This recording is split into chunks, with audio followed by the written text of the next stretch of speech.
Everyone, কোয়েল পাখির ঝাল ঝাল মাংসের রেসিপি নিয়ে আপনাদের মাঝে চলে এসেছি।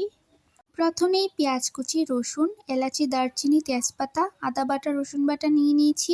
এরপর আস্ত কোয়েল পাখিগুলোকে লবণ আর হলুদ দিয়ে মেখে নিয়েছি। লবণ আর হলুদ দিয়ে মাখানোর পর কোয়েল পাখিগুলো তেলে ভেজে নিব ভালো করে। কোয়েল পাখিগুলো ভালো করে ভাজা হয়ে গেলে আরেকটি কড়াইয়ে পরিমাণ মতো তেল দিয়ে পেঁয়াজগুলো ভালোভাবে ভেজে নিব। তার সাথে রসুন, এলাচি, দারচিনি, তেজপাতা ভেজে নিব।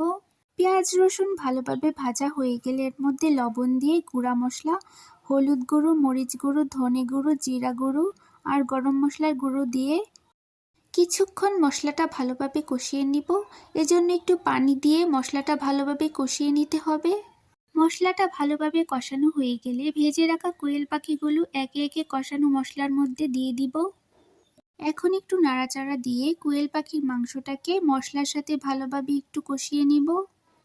তারপর পরিমাণ মতো ঝোল দিয়ে মাংসটাকে ঢেকে রান্না করতে থাকবো যতক্ষণ না পর্যন্ত মাংসটা ভালোভাবে রান্না হয়ে যায়। এই তো রান্না হয়ে গেল আস্ত কোয়েল পাখির ঝাল ঝাল মাংস।